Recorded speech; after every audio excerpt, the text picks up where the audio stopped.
Hi Lisa, this is Lindsay. This is just a quick view of the way that I've been working with the GDP. I can see from your image that we're using it in slightly different ways, but here's what I've been doing. So here, this is what you see when you first log into your classes. I just logged in as an instructor, so you and I would be seeing the same thing. My admin window is a little bit different. So here's the class that you've been talking about.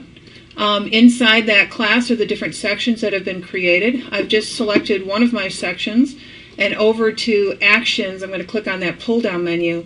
Now when you look at this, there's a number of different places that you can go. If you want to go ahead and edit the class itself, you can click on Edit, and then it's going to take you to that Preferences area that you've been looking at.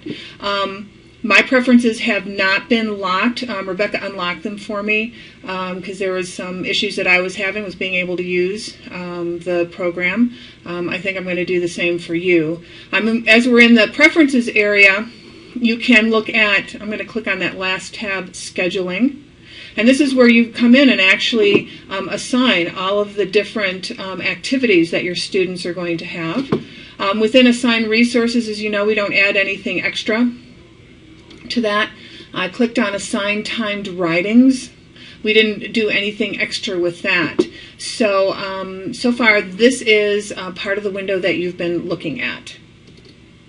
Okay, so let's go back to the beginning where you first log in. So here I'm seeing my class, and inside the class my different sections.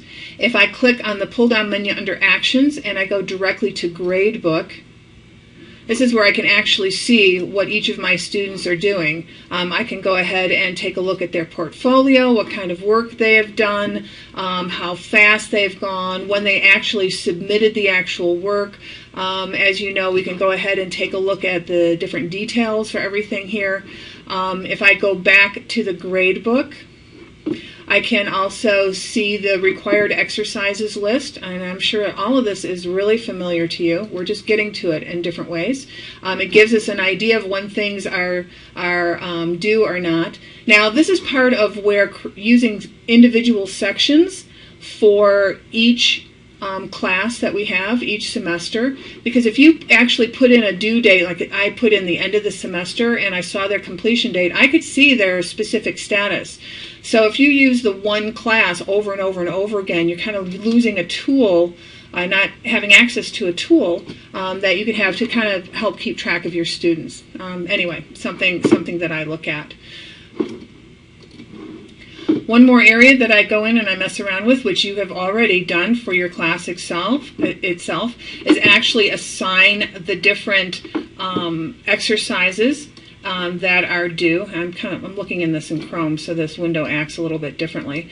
So you can actually take a look at everything that you have assigned, the category that they have been assigned in. Anyway, I'm going to go back to classes here so we can go back to the beginning. We're just seeing two different things here, Lisa. That's all. We're using this in two different ways.